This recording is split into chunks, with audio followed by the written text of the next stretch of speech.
Welcome, welcome to the Sunday morning simulcast with Rom Wills. Change yourself to change society.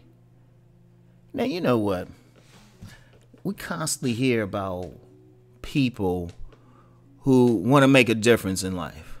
You know, good or bad, right? You know, good or bad. Good in terms of, they want people to live better. Bad in terms of they want to try to force people to conform to their desires, right? And I mean, people will spend a lifetime. It's like I'm gonna get this company to stop doing this. I'm gonna get these people to behave a certain way, and it never quite works because the key to changing everyone around us is to change ourselves first. And to change what's in us that causes what we see, what we perceive in other people. Let me give you an example. There are several people that just think the opposite sex is just bad, right? Because they have all these problems with the opposite sex. They'll say, they just bad people. They have problems. They're going to have to change, right? But I would submit the problem isn't everybody else. The problem is you.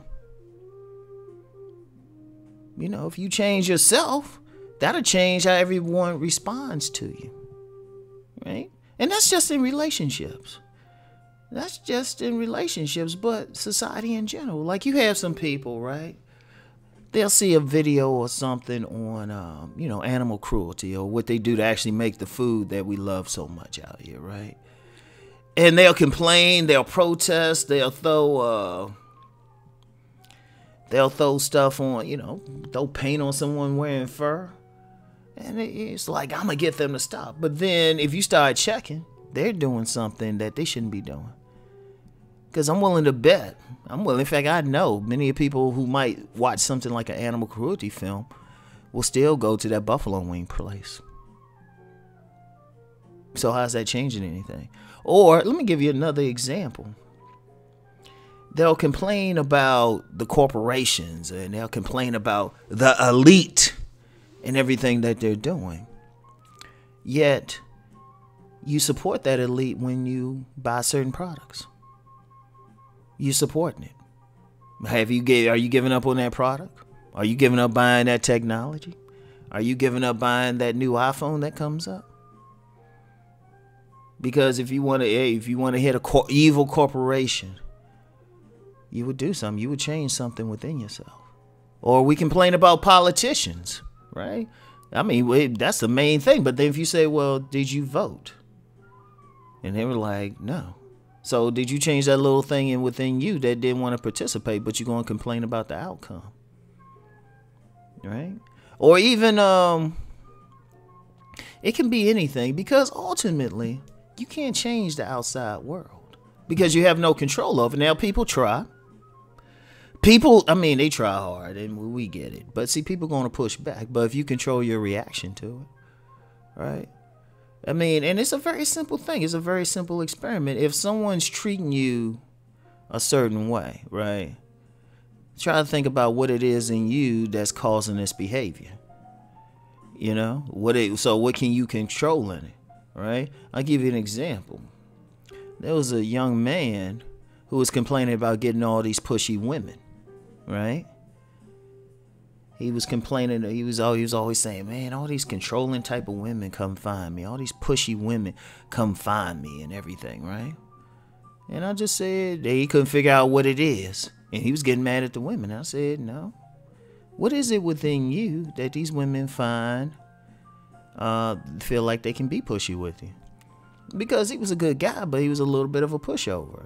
He didn't stand up for himself. Once he started doing that, he noticed that even the pushy women would behave towards him in a different way.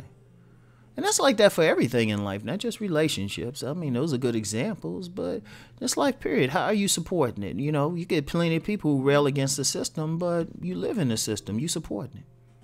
Where are you spending your money at?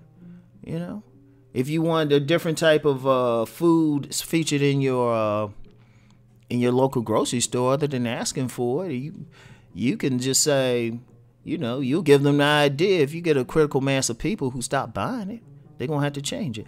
Like you get some neighborhoods, right? You get some neighborhoods where they have, especially poor neighborhoods, where they have a lower grade of meat and lower grade of food because they can. If people say, wait a minute, I'm going to change what's in me that will eat that type of food and therefore don't eat it, that's going to change. That's going to, at some point, the people are going to get the idea. See, it's always within you. If I can go in and actually affect a whole room full of people just by how I'm behaving. See, that's how I'm looking at it. I'm like, okay, if I go in obnoxious, loud, rude, insult people, I know how they're going to respond to me. But if I want them to be cooperative, I know how to deal with what I'm projecting within myself outward that will change how I need them to respond. What you think about that? See, a lot of times people don't look at themselves. They get fired from jobs, and they get fired from a succession of jobs, right? And it's just like, all these people got something against me. And they never say, well, what is it in me that keeps getting fired? It's always the other person's problem. So that's the key. It's always in the mirror, everybody. Always in the mirror. So, anyway, that's my little brief message. I'm going to make the messages briefer and, because I want people to just focus on that burst and really get what I'm saying. So if you really want to make a change, make the change within. Change yourself to change society. So that's it for now. Keep rising and transforming. Peace.